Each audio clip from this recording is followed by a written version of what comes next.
संत रामपाल जी महाराज एक ऐसे महान संत जिन्होंने अपनी सतभक्ति, तत्व ज्ञान, करुणा और सेवा के बल पर समाज में नई मिसाल कायम की है।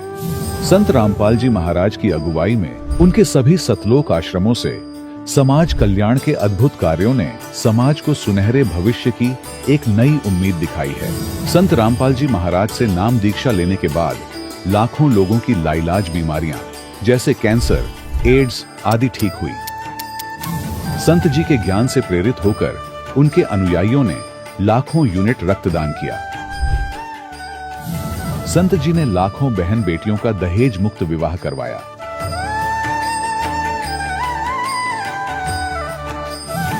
संत जी ने लाखों लोगों का नशा छुड़वाया, करोड़ों उजड़े परिवार बसे। संत जी के आश्रमों में समागम के दौरान निःशुल्क नेत्र चिकित्सा, दंत चिकित्सा प्रदान की जाती है। संत रामपाल जी महाराज द्वारा समय समय पर पर्यावरण संरक्षण के उद्देश्य से बड़े स्तर पर वृक्षारोपण किया जाता है। संत जी ने जरूरतमंदों को तत्काल राहत पहुंचाने के लिए एम्बुलेंस सेवा शुरू की। संत जी अपने अनुयायियों को देहदान के लिए प्रेरित करते हैं, जिससे मानवता की सेवा और चिकित्सा क्षेत्र में सुधार हो सके। संत रामपाल जी महाराज के सभी आश्रमों में हर रोज निःशुल्क भंडारा आयोजित किया जाता है, जहां हर वर्ग, हर जाति और हर धर्म के लोग एक साथ बैठकर भोजन करते हैं।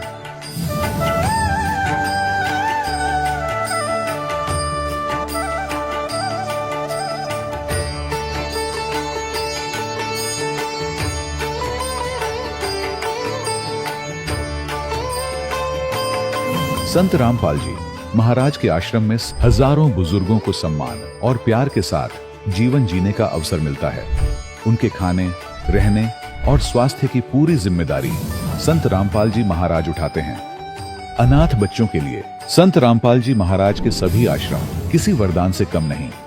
यहाँ उन्हें शिक्षा, संस्कार और भविष्य के लिए बेहतर अवसर प्रदान किए जाते हैं।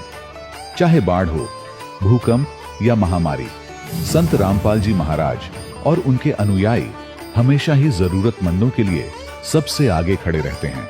कोविड महामारी के दौरान संत रामपाल जी महाराज के आश्रमों से करोड़ों लोगों के लिए भोजन, दवाइयां और जीवन रक्षक सामग्रियां उपलब्ध कराई गई। चाहे गरीब की मदद हो या किसी शोषित और पीड़ित वर्ग के हक और सम्मान की लड़ाई, संत रामपाल जी महाराज ने हमेशा ही उनकी दबी आवाज को सरकारों तक पहुंचाया है और उन्हें उचित न्याय दिलवाने में अहम भूमिका अदा की है। समाज में आध्यात्मिक और सामाजिक मूल्यों के प्रति जागरूकता लाने में संत रामपाल जी महाराज हर कदम पर मानवता के सच्चे सेवक साबित हुए हैं।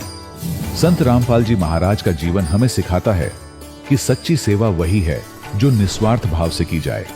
आइए हम भी इस महान सेवा के कार्य में इस महान संत से जुड़ें और संत रामपाल जी महाराज से नाम दीक्षा लेकर अपने जीवन को धन्य बनाएं।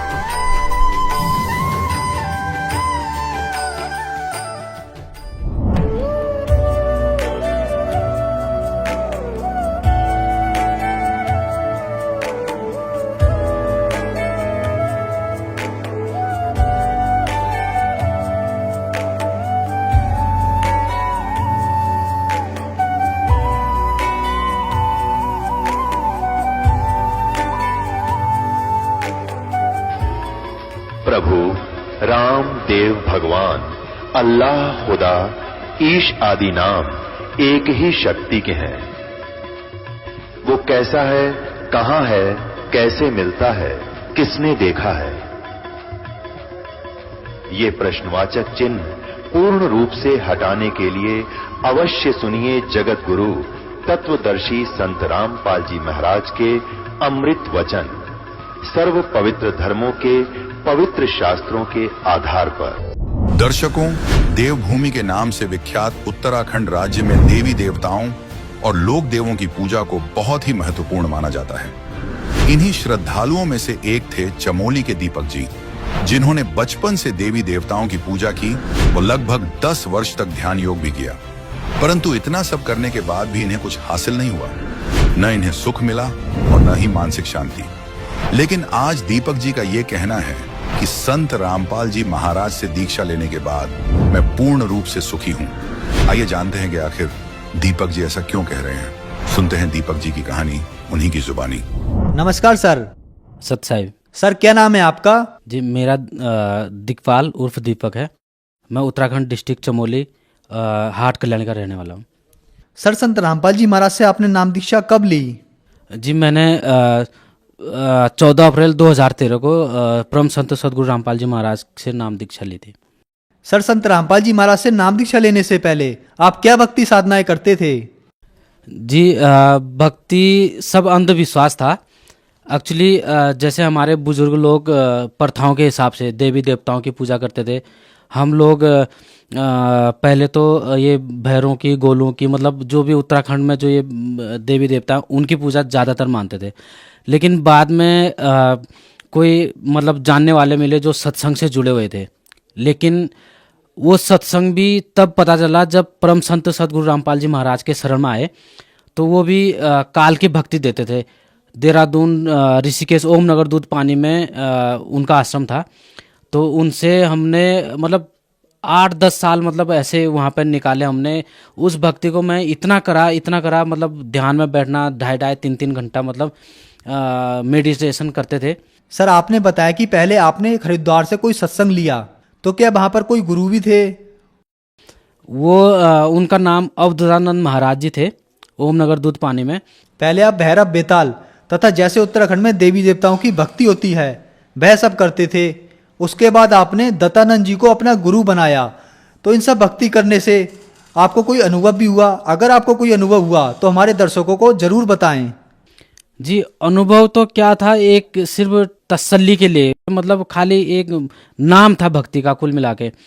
तो उससे फायदा तो कुछ था नहीं। तो मैं बता रहा हूँ कि मतलब 2-2, 3-3 घंटे में मेडिटेशन करता था, ध्यान में बैठता था।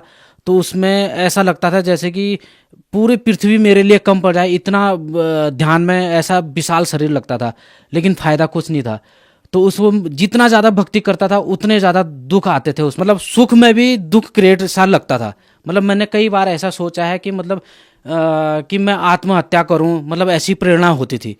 मतलब बिना टेंशन के भी टेंशन बन जाता था। मतलब ये है, मतलब मानसिक ज़्यादा प्रॉब्लम होती थी उस भक्ति में। सर संत रामपाल जी महाराज से आपने नाम दीक्षा कैसे ली? उनके बारे में आपको जानकारी कैसे मिली? जी हाँ, मेरे मामा जी हैं, वो जय गुरुदेव पंथ से जुड़े हुए थे।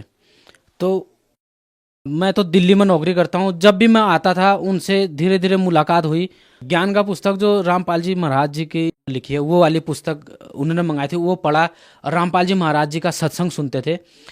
तो उससे उन्होंने मुझे बताया कि मतलब सच्चा ज्ञान जो है वो शास्त्र के अनुसार ये है।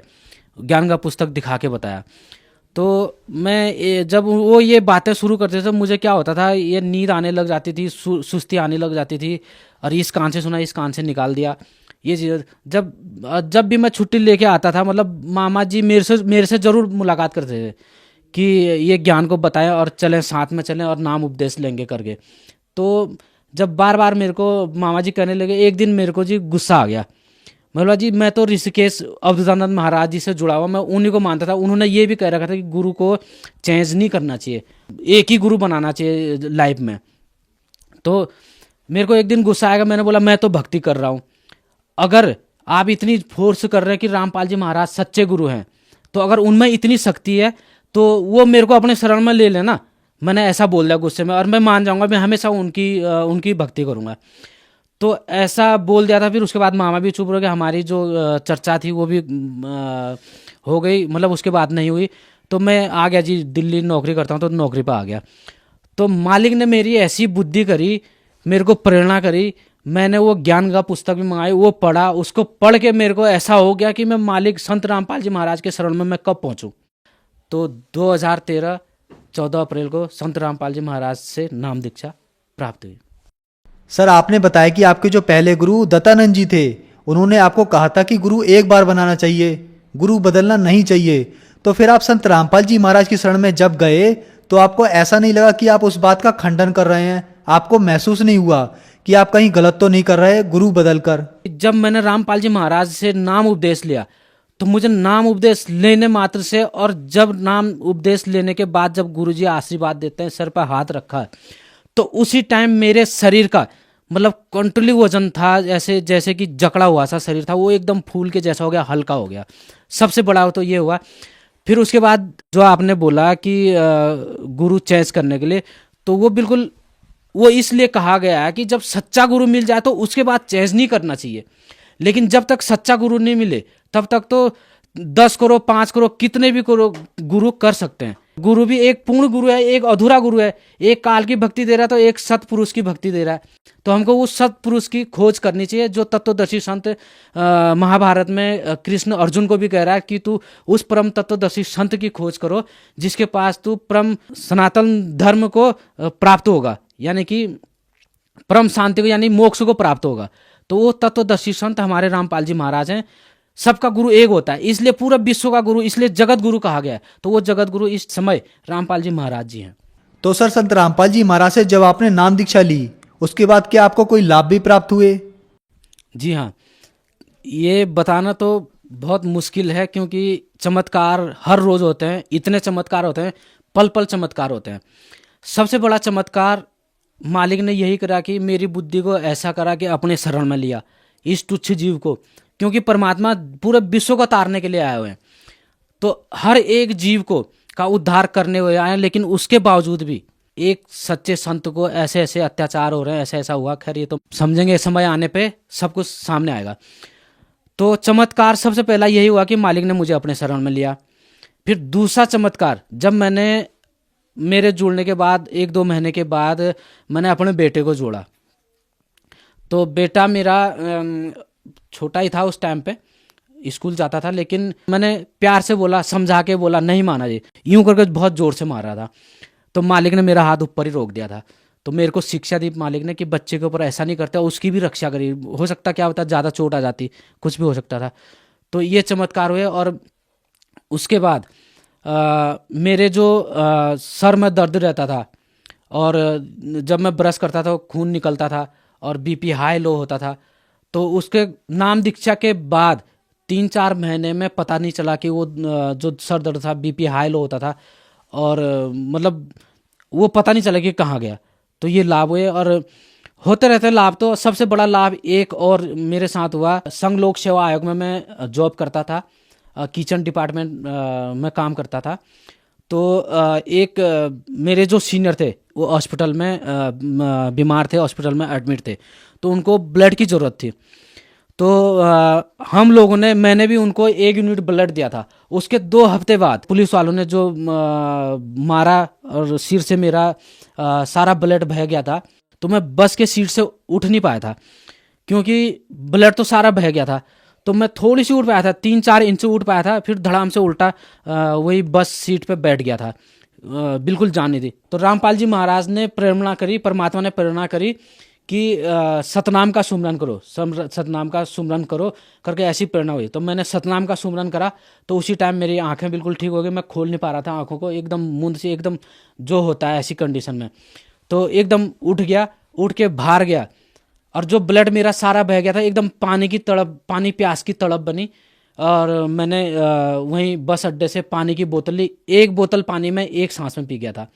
तो 1 बोतल 1 सांस में जब पानी पी गया तो उस पानी का मालिक ने मेरा ब्लड बना दिया। ये लाभ हुए।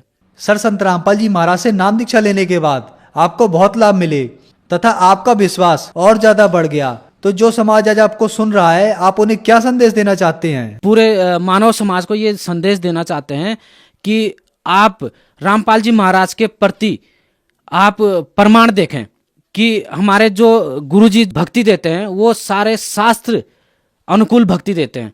हमारे जो कुल मतलब इष्ट देव जो हैं वो कबीर परमात्मा हैं। तो हमारे परमात्मा जो हैं कबीर साहिब हैं, और पूर्ण गुरु जो हैं संत रामपाल जी महाराज हैं। तो मैं सभी मानव समाज को यही संदेश देना चाहता हूं कि जल्दी से जल्दी आए और रामपाल जी महाराज से नाम लेके और अपना कल्याण करें। सर, संत रामपाल जी महाराज से नाम दीक्षा लेने के लिए क्या करना होगा? रामपाल जी महाराज से नाम दीक्षा लेने के लिए जैसे चैनल हो गया, उसमें रामपाल जी महाराज का सत्संग चलता है, उसमें नीचे एक पट्टी चलती है, उस पर व्हाट्सअप नंबर और मोबाइल नंबर वगैरह होते हैं, उस पर कांटेक्ट करके आप पता कर सकते हैं कि कौन से स्टेज में कहाँ पे नाम दीक्षा स्थल है, तो वहाँ पर आके आप संपर्क करके नाम दीक्षा ले सकते हैं। धन्यवाद सर। सही। दर्शकों, अभी आपने सुने संत रामपाल जी महाराज से दीक्षा प्राप्त करके सुखी हुए भक्त के अनुभव। अब देखिए जगत गुरु तत्वदर्शी संत रामपाल जी महाराज के मंगल प्रवचन।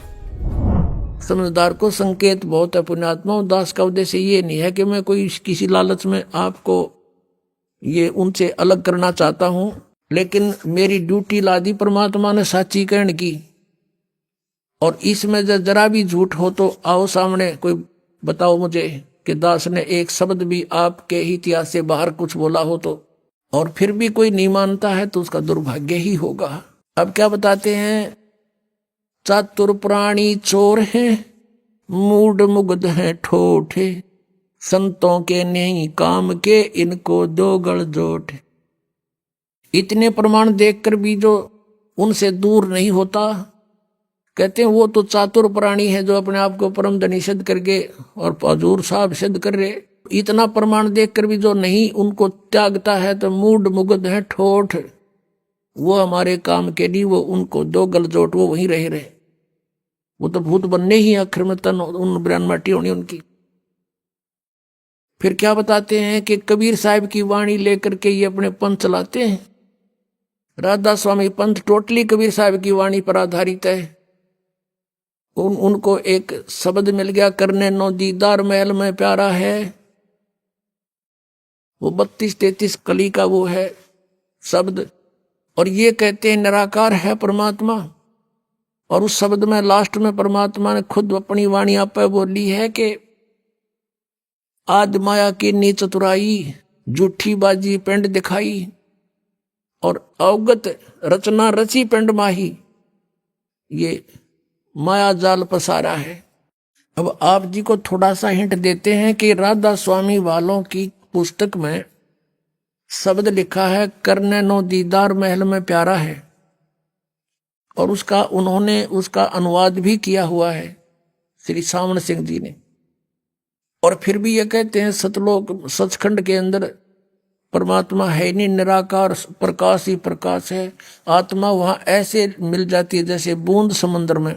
और परमेश्वर की वाणी पढ़ते हैं और फिर भी इसका अनुवाद गलत करते हैं, और फिर अपनी सिद्धांत को उसी को सत्य मानते हैं। परमात्मा की वाणी के विपरीत उनका विधान है। देखिएगा क्या बताते हैं। अब समय थोड़ा है, बहुत लंबा शब्द है, लेकिन हम थोड़ा सा लास्ट का हिंट लेते हैं। अपना आवश्यक जो विवरण है कि सतलोक में जब जीव पहुंच जाता है साधक, तो वहां क्या होता है कि 16 बानु हंस को रूपा।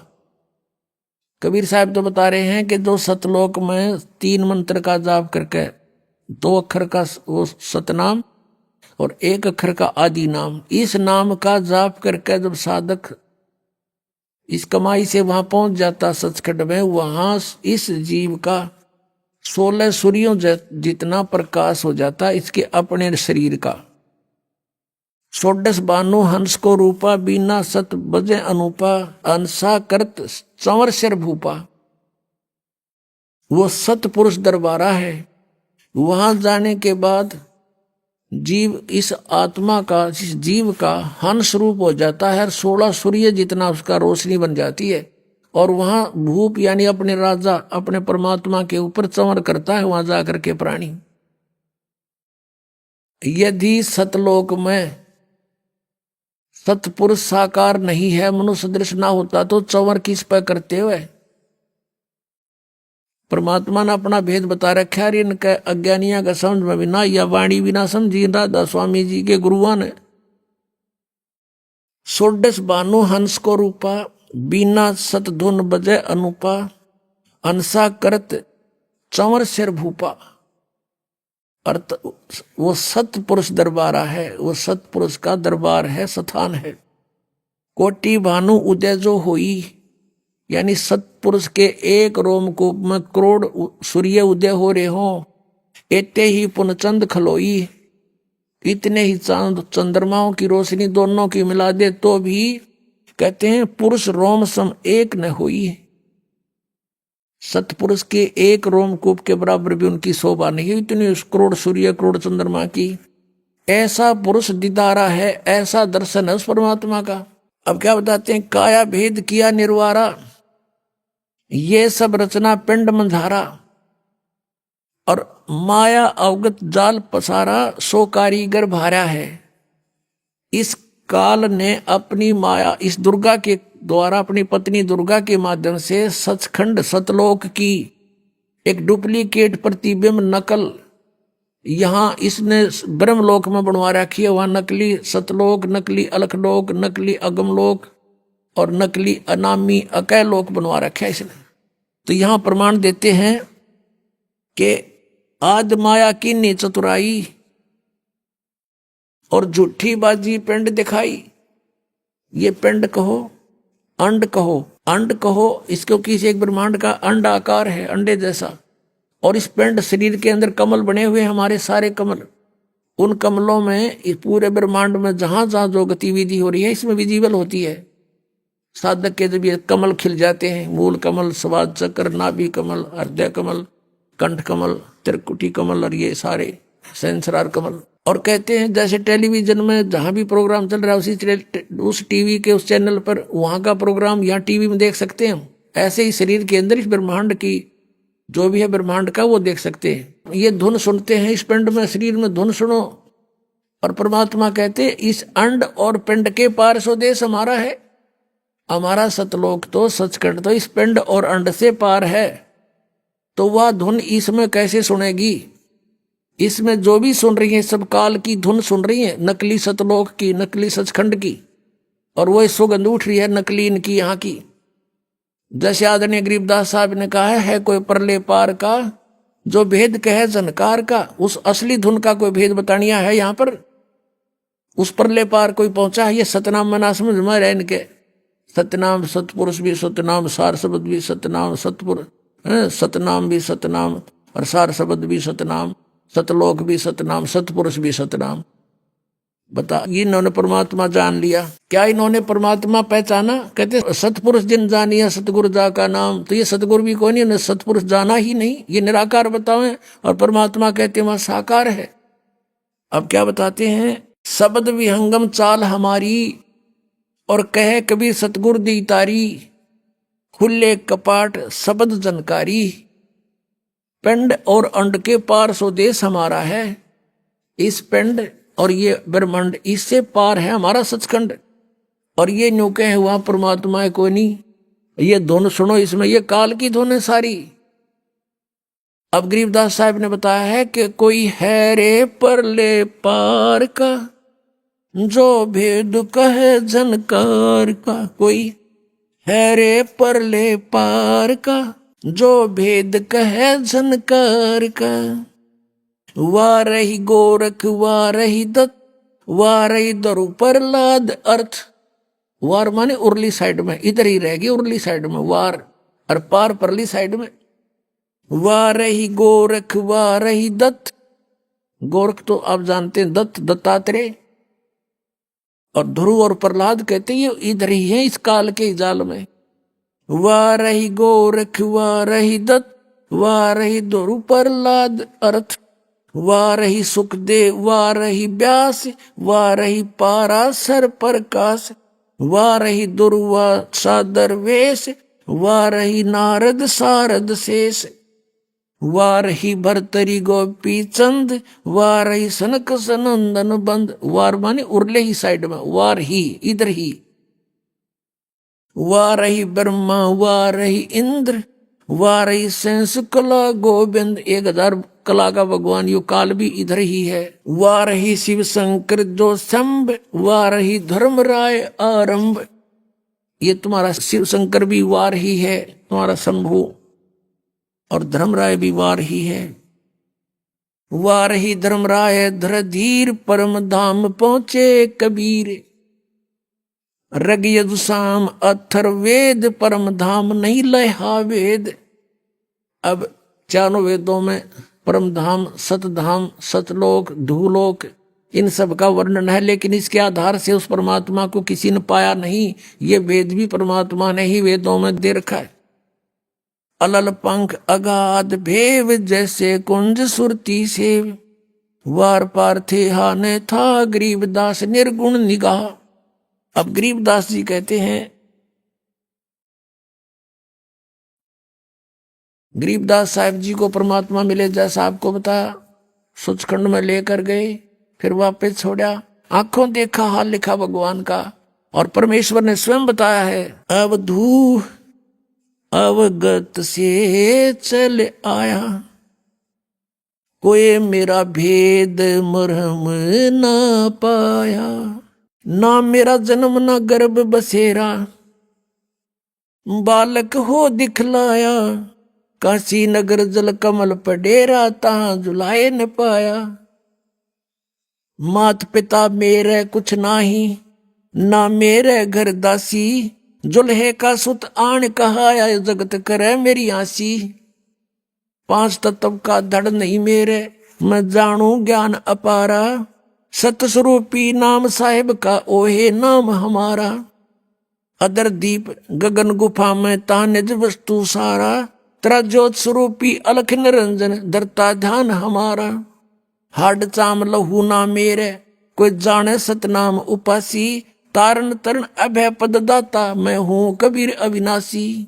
अब के बताया, भगवान ने स्वयं आकर कहा कि अब धू गोरखनाथ से बात हुई थी परमात्मा की, और उसको सिद्धि में भी फेल कर दिया था, उसकी सिद्धि निष्क्रिय कर दी थी, ज्ञान से परिचित कराया, तब समझ गए वो। तब उन्होंने पूछा, आप कौन हो, कहां से आए हो? तो स्वयं बताया कि अवधू अब अवगत से चल आए। अविगत जिस स्थान को कोई नहीं जानता परमात्मा कबीर जी के अतिरिक्त, उस सचखंड सतलोक से। और मेरा भेद मर्म नहीं पाया, ना मेरा जन्म ना गर्भ बसेरा, मैं बालक बने दिखलाया, बालक बनकर प्रकट हो गया। और काशी नगर जल कमल पर डेरा, तहां जुलाए न पाया। मात पिता मेरे कुछ नहीं, मेरे माँ बाप नहीं है, मेरा जन्म नहीं हुआ, और ना मैंने कोई स्त्री ग्रहण करी, मेरे घर दासी यानी पत्नी नहीं है। जुल्हे का सुत आने कहाया, जगत करे मेरी हंसी। मजाक बना रहे मेरा दानक दानक कह के। कहते थी कोई पिछली इस पुण्यात्माओं के साथ मेरे कोई वचन हुए थे, जिस कारण से मैं इनके घर बालक रूप में आया हूं। पांच तत्व का धड़ नहीं मेरा, यजुर्वेद अध्याय नंबर 40 के मंत्र नंबर 8 में कहा है कि शुक्रम अकायम सप्रियागात, यानी समर्थ सशरीर परमात्मा है सबसे पहले। और शुक्रम अकायम अवर्णम असनाविरम अपाप विदम कबीर मनीषी स्वयंभू परिभू। ओए होए, अब यहाँ ये अज्ञानियों ने एक अकायम शब्द से परमात्मा को निराकार सिद्ध करने की चेष्टा की, लेकिन ये शुक्रम अकायम असनाविरम क्यों लिखे? और फिर स्वयंभू कहा, निराकार है तो स्वयंभू की आवश्यकता थी लिखने की, और अकायम था, अकायम शब्द लिख देते। शुक्रम अकायम असनाविरम अवर्णम। उस परमात्मा का शरीर हमारे जैसे नाड़ी आदि जोड़ जुगाड़ से नहीं बना, और पिता के संयोग से शुक्र से नहीं बनाइए। शुक्रम अकायम है, शुक्र से बना हुआ वाली काया नहीं है, नाड़ी भी नहीं उस परमात्मा के शरीर में। शरीर हमारे जैसा एक तत्व से बना, नूर से। और वो क्या है? वो कबीर मनीषी, वो कबीर परमात्मा है। मनीषी माने महाविद्वान तत्वदर्शी संत, मनीषी तत्वदर्शी संत। वो कबीर जी स्वयंभू, स्वयं प्रकट होते हैं। स्वयं प्रकट होना फिर निराकार की तरह का, जो स्वयंभू लिख दिया। और परिभू सबसे पहले प्रकट पुरुष वो परमात्मा है, और अपनी वाणी का ज्ञान देने के लिए यहां प्रकट होते हैं। तो यहां क्या बताते हैं? अदर द्वीप गगन गुफा में तान निज वस्तु सारा। गोरखनाथ से कह रहे हैं भगवान, तेरा ज्योत स्वरूपी अलख निरंजन धरता ध्यान हमारा। क्योंकि ये आपने देखा नाथ पंथाले का आलोक निरंजन हमारे गांव में था, नाथों का डेरा है अभी भी। वो बाबा आया करता है नुकारता आलोक निरंजन। अब हमने के बेरा था काल ले आंडा है, ये पता चलिया आंधे काल का नाम ले अलख निरंजन आटा गालियो माई। तो ये इस अलख निरंजन ने सुप्रीम पावर मान रहे हैं। परमात्मा कहते हैं तेरा ज्योत स्वरूपी अलख निरंजन धरता ध्यान हमारा, हाड चाम लहू ना मेरा शरीर हाड चाम से नहीं है। और कोई जाने सतनाम उपासी, यानी मेरे से परिचित व्यक्ति ही उस सतनाम का जाप करने वाला मुझे पहचान सकता है। और तारण तरण अभय पद दाता मैं हूं कबीर अविनाशी। अपनात्मा हम पूर्ण परमात्मा सतपुरुष कबीर जी के बच्चे हैं, वो हमारे पिता हैं। हम काल के जाल में फंस गए और अपने का दुख अपनों को ही होता है। वो परमात्मा यहाँ ऐसे सुंदर लोक न छोड़ के जिसमें दुख नाम की चीज नहीं, और यहाँ परमात्मा का एक दिन भी चैन से नहीं रहने दिया। उनके साथ मार मार रखी, घर घर में गए, गांव गांव में गए, नगर नगर में डंडोरा पीटा, कहीं जाकर खड़े होकर अपने आप आवाज लगाने लग जाते, कथा सुनाने लग जाते, अपनी अमृतवाणी सुनाने लग जाते। बहुत से व्यक्ति इकट्ठे हो जाते, परमात्मा के फिर शिष्य बन जाते। इस ज्ञान को समझाया, उनके दुख दूर किए। और हम इस अज्ञान से भर दिए काल के दूतों ने, हम भगवान को नहीं पहचान पा रहे। कहा परमेश्वर ने, चारों युग में संत पुकारे, कूक कहा हम हेल रे, हीरे माणिक मोती बरसे ये जग सुगता ढेल रे। कबीर परमात्मा कहते हैं हम चारों युगों में आए, संतों को समझाया, अच्छी आत्माओं को, उन्होंने फिर मेरे से परिचित होकर के इस तत्व ज्ञान का डंडोरा पीटा।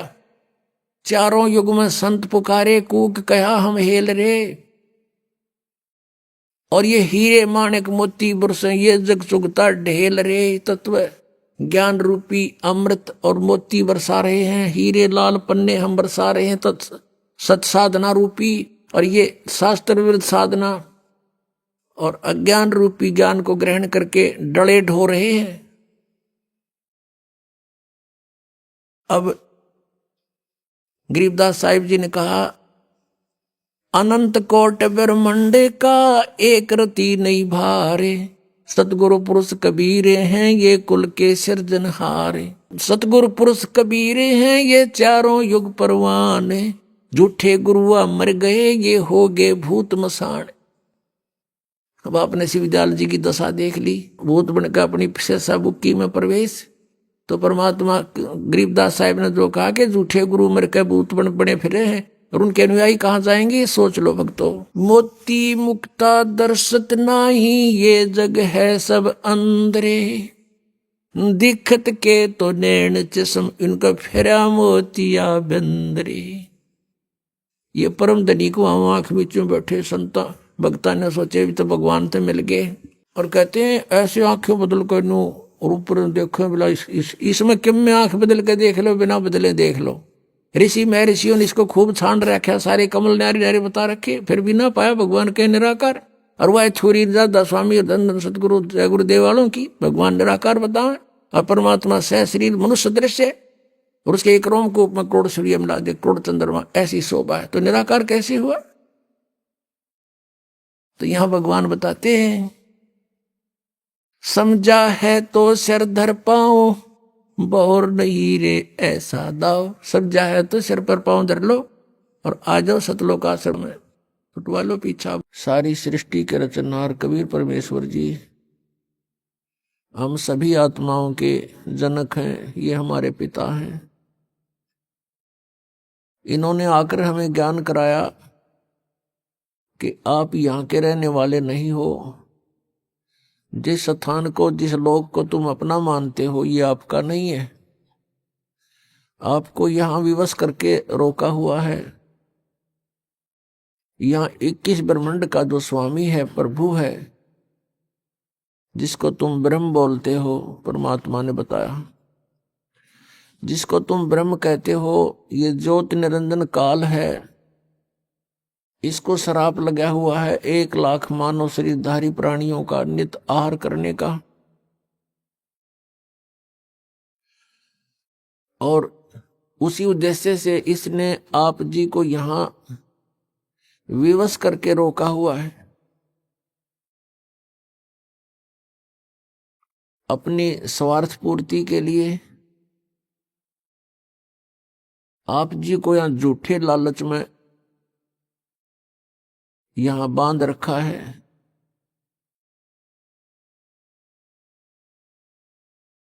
और जन्म और मृत्यु का यहां का विधान बनाकर आप जी को उसी कोल्हू में पीड़ रहा है। पुण्यात्माओं, अपनों के लिए अपने ही दुखी होते हैं। यहां आप देख रहे हो क्या दुर्दशा है प्रत्येक प्राणी की। किसी को कोई कष्ट है, किसी को कोई कष्ट है। मनुष्य जीवन प्राप्त प्राणियों का ये हाल है। अन्य योनियों का क्या हाल होगा, जैसे कुत्ते के शरीर में, गधे के शरीर में, पशु पक्षियों के शरीर में। कितना दुखी है ये प्राणी। और मनुष्य जीवन में भी क्या हाल है प्रत्येक प्राणी का। कोई प्राणी सुखी नहीं। इस दुख को हमने सुख मान लिया। इस दुख के अंदर थोड़ी सी राहत किसी को है, उसी को हम सुख मान बैठे। इसके लिए परमात्मा कबीर देव जी, कबीर साहब जी कहते हैं कि झूठे सुख को सुख कहे, ये मान रहा मनमोद, ये सकल चबीना काल का, कुछ मुख में कुछ गोद। परमात्मा कहते हैं कि सभी काल आहार है ये जो इसने 21 ब्रह्मांड में आपको उत्पन्न किया हुआ है। अपनी उदर पूर्ति के लिए ये सब कुछ किए हुए हैं। आप जी इसके आहार हो। जैसे कसाई बकरे पालता है, उसका उद्देश्य क्या होता है उन बकरों को सुविधा देने का? अपनी रोजी रोटी और स्वयं आहार करना।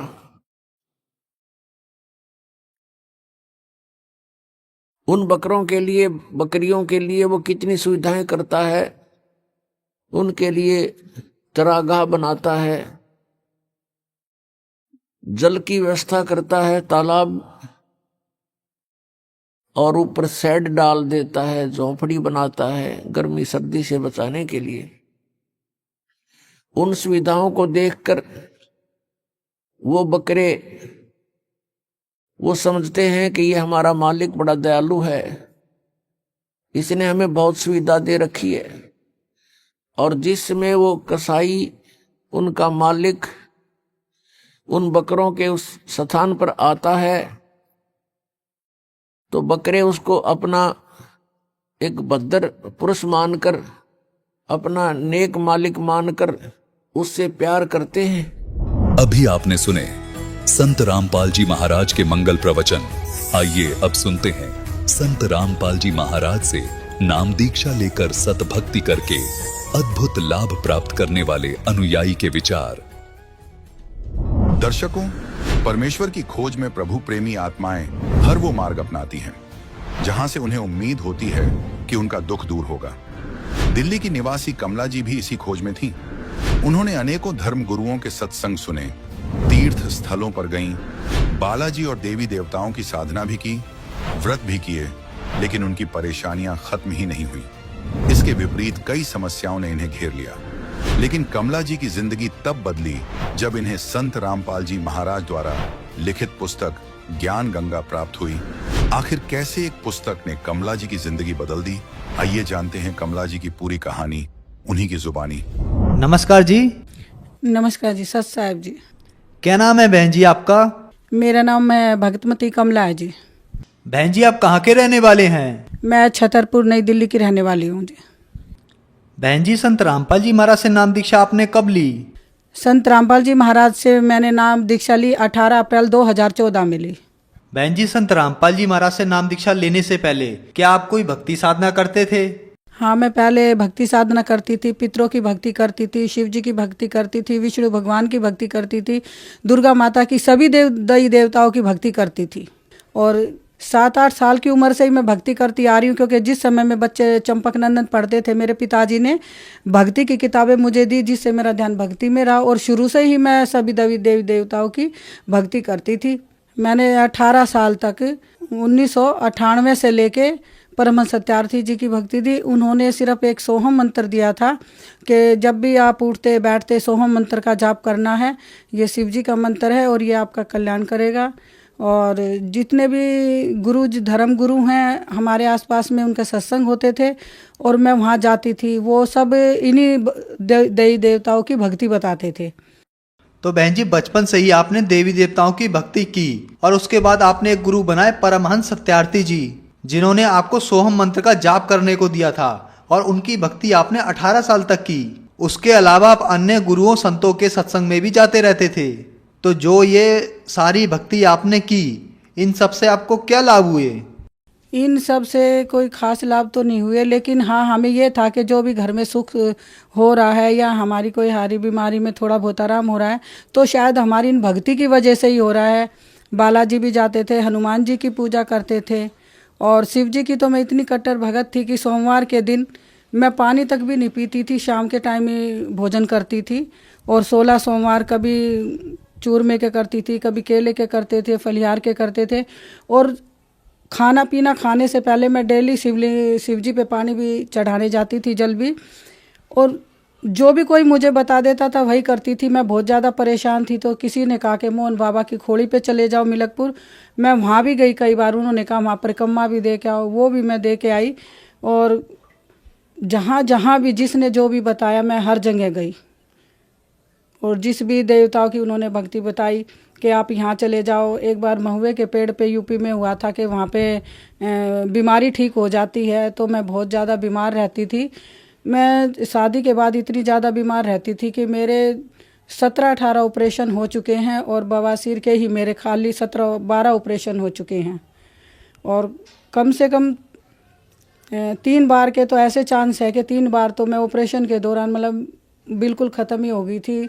डॉक्टर ने बाद में बताया कि आप क्या कर रहे थे, आप तो बिल्कुल ही मर ही चुके थे। दोबारा से ऑक्सीजन लगाने के बाद आपके सांस आए हैं वापस।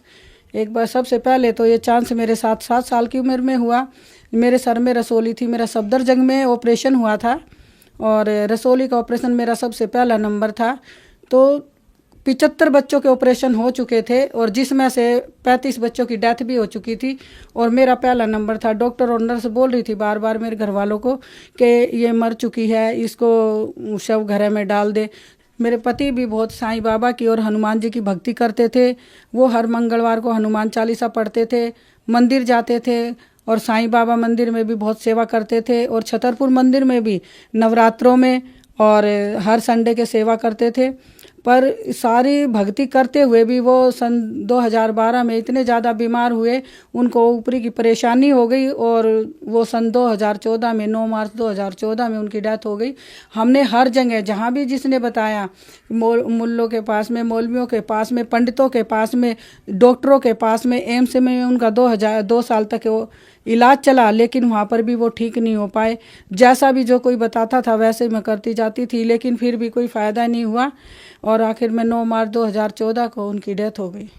आपने बताया कि देवी देवताओं की आपने इतनी भक्ति साधना की, आपके पति ने हनुमान जी की भक्ति की, साईं बाबा की भक्ति की, आपने गुरु भी बना रखे थे, लेकिन इन भक्ति साधनाओं से आपको कोई लाभ नहीं हुआ, बल्कि हनुमान जी की, साईं बाबा की भक्ति करते करते और मंदिरों में सेवा करते करते आपके पति की 2014 में डेथ हो गई। तो फिर इतना सब होने के बाद संत रामपाल जी महाराज के बारे में जानकारी आपको कहाँ से मिली?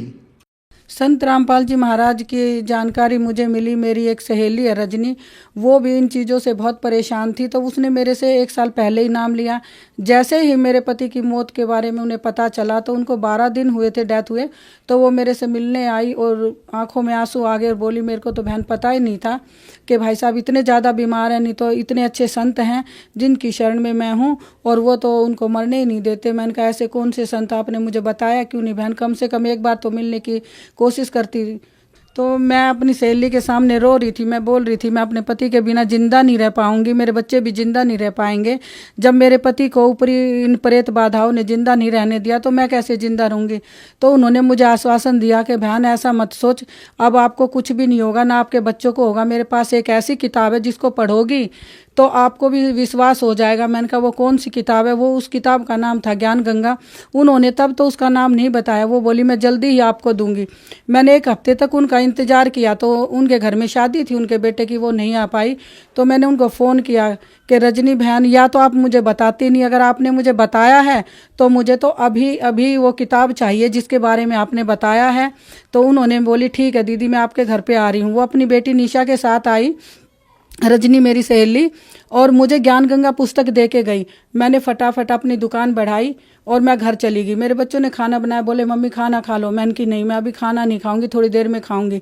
मैं उस ज्ञान गंगा किताब को पढ़ने बैठ गई। जैसे ही मैंने एक एक पेज पढ़ती गई, मेरी आंखों से आंसू की धारा निकलती चली गई और मैं रोने लगी। मेरे बच्चे बोले मम्मी इस किताब को बाद में पढ़ना, आपने खाना भी नहीं खाया। मैंने कि नहीं बेटा, ये किताब तो मुझे जीवनदायिनी लग रही है, मुझे पढ़ लेने दो। बच्चों ने मुझे अपनी कसम दी, मम्मी खाना खा लो फिर पढ़ लेना। मैंने कहा ठीक, आप दूसरे कमरे में सो जाओ, मैं इस किताब को पढ़ूंगी। मैंने पूरे कमरे की सारी लाइटें जलाई, नज़र कमज़ोर थी तो सारी लाइटें जलाई, पूरी रात पढ़ती रही। ऐसे करते करते पूरे दिन रात पढ़ते पढ़ते मैंने ज्ञान गंगा किताब को 3 दिन में ही पढ़ लिया। और जिस दिन वो पूरी हुई, मैंने तुरंत अपनी सहेली रजनी को फ़ोन किया, बहन मुझे नाम दिलवाला। उन्होंने कहा दीदी मैं कैसे चल सकती हूँ, मेरे बेटे की शादी को तो 8 दिन है। मैंने की बहन मुझे नहीं पता, या तो मुझे आपको बताना नहीं था और बताया है तो मुझे ले चल। उसके बाद हम 17 अप्रैल को गए। जब मैं संत रामपाल जी महाराज के दर्शन करने के लिए गई तो जैसे ही संत रामपाल जी महाराज ने, गुरुजी ने मेरे सर के ऊपर हाथ रखा तो मेरा शरीर बिल्कुल फूल की तरह हल्का हो गया। मैं बिल्कुल चल भी नहीं पाती थी, ऐसा लगता था मेरे शरीर में कितने मनों का वो वजन है। और उसके बाद में मैं नाम दीक्षा लेकर घर में आई। बहन जी, संत रामपाल जी महाराज से आपने 2014 में पति की डेथ के बाद नाम दीक्षा ली, तो क्या संत रामपाल जी महाराज से नाम दीक्षा लेने के बाद आपको कोई लाभ प्राप्त हुए? हाँ भगत जी, बहुत सारे लाभ प्राप्त हुए। सबसे पहला लाभ तो ये प्राप्त हुआ कि मेरे बेटे के भी छाती में दर्द रहता था और वो मंत्र जाप मैं जब घर में करती थी तो संत रामपाल जी महाराज को मैंने बताया था, गुरुजी मेरे पति की ऐसे ऐसे डेथ हुई है, उनको ऊपरे की परेशानी थी, खूब इलाज कराया, ठीक नहीं हुआ। तो संत रामपाल जी महाराज ने कहा बेटा आप सही जगह पे आ गए हो, अब आपको घबराने की चिंता करने की कोई ज़रूरत नहीं है, अब आपके बच्चे भी ठीक रहेंगे, आप भी ठीक रहोगे।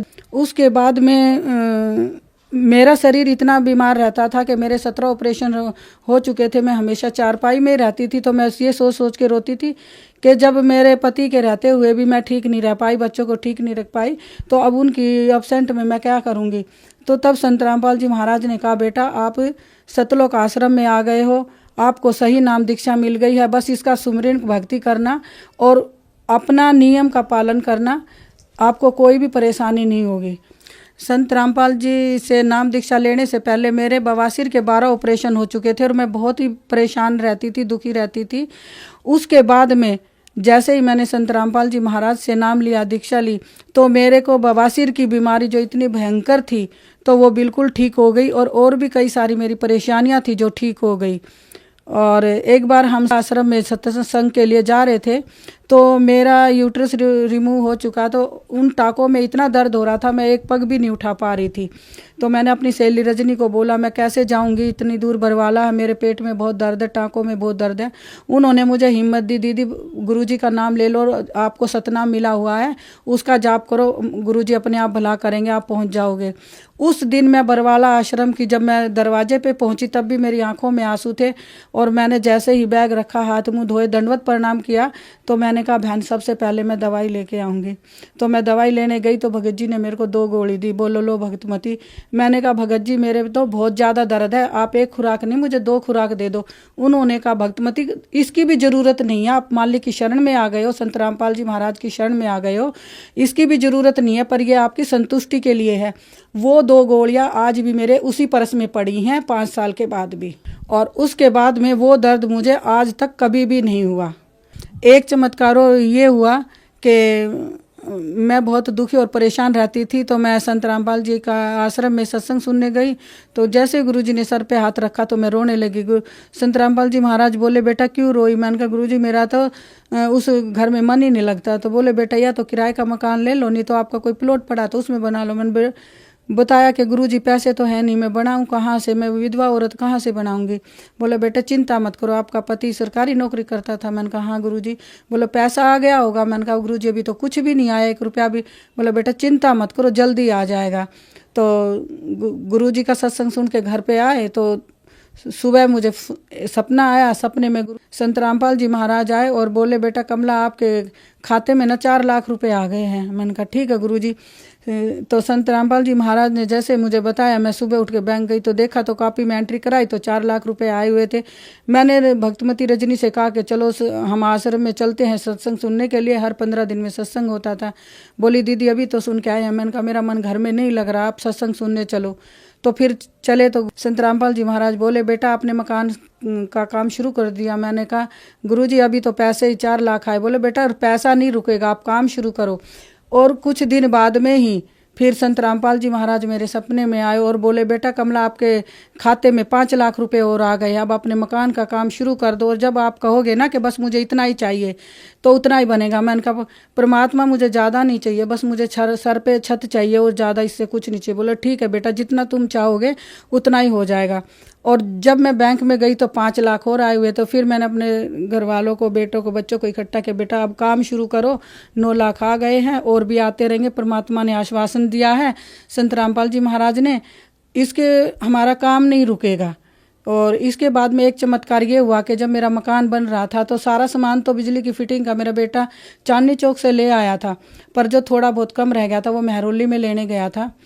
तो वहाँ पे कोई भी कन्वेंस नहीं आया इधर से या उधर से। मेरा बेटा जैसे ही सामान लेके बाइक पे बैग टांग के पीछे बैठा तो उसने बताया कि मम्मी ऐसा लगा किसी ने मेरी बाइक को उठा के फेंक दिया। इधर उधर से दुकानदार आए और मेरे बेटे को उठाया, उसकी पैंट फटी हुई थी, घुटना छिला हुआ था। तो उसने आके बताया, मम्मी मेरे साथ ऐसा हुआ। मैंने कहा बेटा थोड़ी बहुत खरोच आ गई है, पर संत रामपाल जी महाराज का आशीर्वाद हमारे सर के ऊपर है तो आपका बाल भी बाका नहीं हो सकता। मैंने अरदास लगाई है, मालिक मेरे बच्चों को ठीक रखना। इसके बाद में एक चमत्कार ये हुआ कि मेरा सारा सामान मकान का पड़ा हुआ था। तो मेरा देवर बोलने लगे कि भाभी इतना सामान पड़ा हुआ, पीछे से कोई सामान उठा ले जाएगा और फिर पैसे कहाँ से लाओगे इतने, तो इसको बेटे को यहाँ सुला दो रखवाली के लिए। मैंने कहा नहीं, सामान चला जाएगा तो कोई बात नहीं, बेटे को कुछ हो जाएगा तो मैं कहाँ से लाऊंगी, पापा तो रहे नहीं, इसके एक ही बेटा है, 3 बहनों का एक ही भाई है। तो मेरा बेटा बोला, मम्मी कोई डरने की बात नहीं है, मैं सो जाता हूँ। रात को मेरा बेटा सोया हुआ था तो 3 चोर चोरी करने आए। तो मेरे बेटे ने आंखें बंद करके चुपचाप लेटा रहा। तो वो चोर चोरी करके इधर उधर ताक झाके छोटा मोटा सामान लेके चले गए। फिर काफ़ी देर बाद मेरे बेटे को जैसे ही आँख लगी तो उसने एक 20 फुट लंबे जिन को अपने सिरहाने खड़े पाया। तो मेरा बेटा एकदम से डर गया और जैसे उसको आंखें खोल के उसने देखा तो उसके तो ज़मीन पे तो पैर लगे थे और आसमान में सर लगा था। और वो मेरे बेटे से बोला, लेके तो मैं तुझे पहले जाता, पर मैं तुझे आज लेने आया हूँ। मेरे बेटे को ऐसा उकाब दिया। मेरे बेटे ने बाइक उठाई, लॉक लगाया और सीधा घर आ गया। रात के 2:30 बजे दरवाज़ा खोला था, मेरा बेटा बिल्कुल पसीने से तरबतर था। सुबह उठ के उसने सारी बात बताई कि मम्मी ऐसे ऐसे बात है। मैंने कहा बेटा संत रामपाल जी महाराज का आशीर्वाद हमारे सर पे है, आपका कोई भी बाल भी बाका नहीं कर सकता। उस दिन के बाद मैंने जब जोत लगाई तो मैंने मालिक को अरदास लगाई है, संत रामपाल जी महाराज अगर मैं आपकी शरण में हूँ और सच्ची भक्ति कर रही हूँ और नियम का पालन कर रही हूँ तो मेरे बच्चों की रक्षा करना। उस दिन के बाद आज तक मेरे बेटे की बाइक ना कभी टकराई, ना मेरे बेटे को कभी खरोच भी आई। तो बहन जी आपने बताया कि जब आपने संत रामपाल जी महाराज से नाम दीक्षा ली उसके बाद आपको आर्थिक लाभ हुआ, आपका मकान भी बन गया और संत रामपाल जी महाराज की दया से आपके बच्चों की रक्षा भी हुई। आपकी जो बवासीर की बीमारी जिसमें आपके 12 ऑपरेशन हो चुके थे वो भी संत रामपाल जी महाराज से नाम दीक्षा लेने के बाद ठीक हो गई। तो जो श्रद्धालु आपको सुन रहे हैं आप उन्हें क्या संदेश देना चाहेंगी? जो श्रद्धालु मुझे सुन रहे हैं मैं उनको एक ही संदेश देना चाहूँगी कि इस संसार में अगर कोई पूर्ण परमात्मा है, कोई पूर्ण गुरु है, जगत गुरु है, वो है संत तत्वदर्शी संत रामपाल जी महाराज। जब मैं छोटी थी तो किताबों में हमारी हिंदी की टीचर पढ़ाया करती थी कबीर दास जी के दोहे। तो जब मैंने संत रामपाल जी दास से नाम लिया तो मुझे उन दोहों का पूरा सार पहले तो समझ में आ गया था, क्योंकि वो बताती थी कि जो सच्चाई संत कबीर दास जी के दोहों में थी वो किसी कवि के दोहों में या किसी कवि की कविताओं में नहीं थी। तो वो बताती थी कि जैसे संत रामपाल जी महाराज बताते हैं कि कर का मन का डारी दे मन का फेर, तो वही वो बताती थी कि उनके मन के कारक है कि जो माला हाथ में लिए उसको छोड़ के जो इस संसार में हमारा मन लिप्त है, उस मन को हमें इस जगत से फेर के उस सच्चे परमात्मा की शरण में, उसकी भक्ति में लगाना है, ताकि हमें वो सारे सुख प्राप्त हो जो परमात्मा हमें देना चाहते हैं। और इस संसार में तत्वदर्शी संत रामपाल जी महाराज से बढ़ के कोई दूसरा संत नहीं है। आप सभी भक्तों से ये प्रार्थना है, निवेदन है कि आप सब संत रामपाल जी महाराज की शरण में आए और अपना कल्याण करवाएं। धन्यवाद बहन जी। सत साहिब। संत रामपाल जी महाराज एक ऐसे महान संत जिन्होंने अपनी सतभक्ति, तत्व ज्ञान, करुणा और सेवा के बल पर समाज में नई मिसाल कायम की है। संत रामपाल जी महाराज की अगुवाई में उनके सभी सतलोक आश्रमों से समाज कल्याण के अद्भुत कार्यों ने समाज को सुनहरे भविष्य की एक नई उम्मीद दिखाई है। संत रामपाल जी महाराज से नाम दीक्षा लेने के बाद लाखों लोगों की लाइलाज बीमारियां जैसे कैंसर, एड्स आदि ठीक हुई। संत जी के ज्ञान से प्रेरित होकर उनके अनुयायियों ने लाखों यूनिट रक्तदान किया। संत जी ने लाखों बहन बेटियों का दहेज मुक्त विवाह करवाया।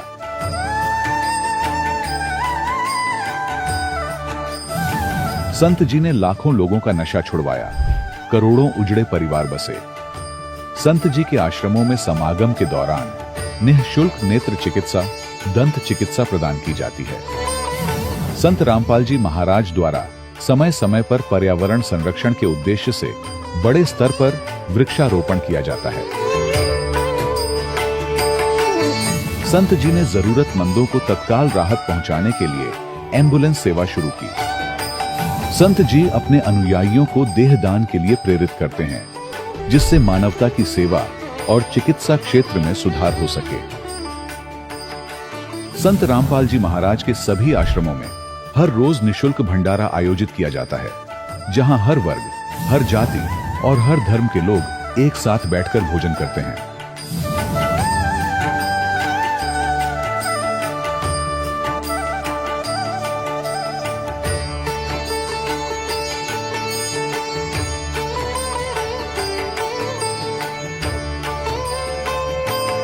संत रामपाल जी महाराज के आश्रम में हजारों बुजुर्गों को सम्मान और प्यार के साथ जीवन जीने का अवसर मिलता है। उनके खाने, रहने और स्वास्थ्य की पूरी जिम्मेदारी संत रामपाल जी महाराज उठाते हैं।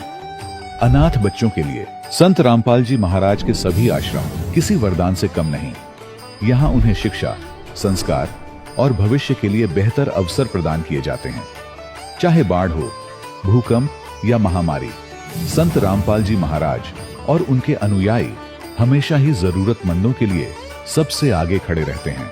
कोविड महामारी के दौरान संत रामपाल जी महाराज के आश्रमों से करोड़ों लोगों के लिए भोजन, दवाइयां और जीवन रक्षक सामग्रियां उपलब्ध कराई गई। चाहे गरीब की मदद हो या किसी शोषित और पीड़ित वर्ग के हक और सम्मान की लड़ाई, संत रामपाल जी महाराज ने हमेशा ही उनकी दबी आवाज को सरकारों तक पहुंचाया है और उन्हें उचित न्याय दिलवाने में अहम भूमिका अदा की है।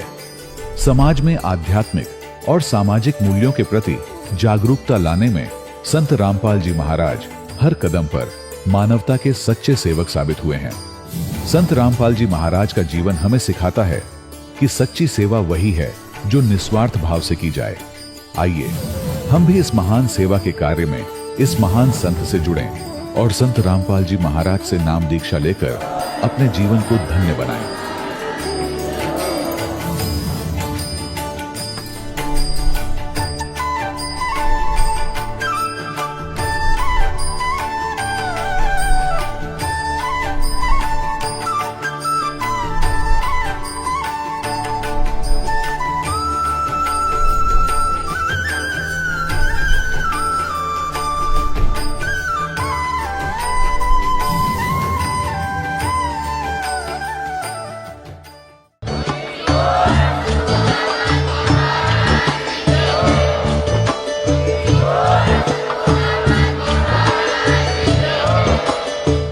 सुन रहे थे जगत गुरु तत्वदर्शी संत रामपाल जी महाराज जी के मंगल प्रवचन। अधिक जानकारी के लिए विजिट कीजिए हमारी वेबसाइट www.jagatgururampalji.org। संत रामपाल जी महाराज जी के शुभ आशीर्वाद से पूरे विश्व भर में 500 से भी ज्यादा नाम दीक्षा केंद्र हैं, जिन पर संत रामपाल जी महाराज जी द्वारा ऑनलाइन निशुल्क नाम दीक्षा दी जा रही है। अपने नजदीकी नाम दीक्षा केंद्र का पता करने के लिए संपर्क करें 8222880541।